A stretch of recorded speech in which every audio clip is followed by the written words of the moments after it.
Сәлеметсіз бе, құрметті көрермен, каналымызға қош келдіңіз. Жантүршігерлік уақиға. Видеоролик турсында толығырақ мәліметке ие болды қаласаңыз, видео төмендегі бір ғана лайк және де подписаться түймелерін баса кетуді ұмытпаң. Ал онда біз бастадық. Медеудегі өртті сөндіру кезінде 28 жастағы құтқарушы қаза болды.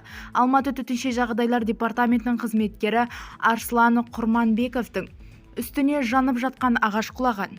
Төтенше жағдайлар министрлігі марқұмның туыстарына көңіл айтты. Арслан жауапты қызметкер, кәсіби көрсетер және білікті маман болды. Ол жұмыста еңбекқорлығы, әділдігі және де мамандыққа деген сүйіспеншілігі үшін бағаланды деп атап өтті ведомстводағылар.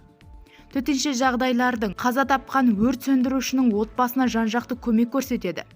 Құрманбековтың азаматтық қорғау органдарында істегеніне 2015 жылдан бері жұмыс істеген.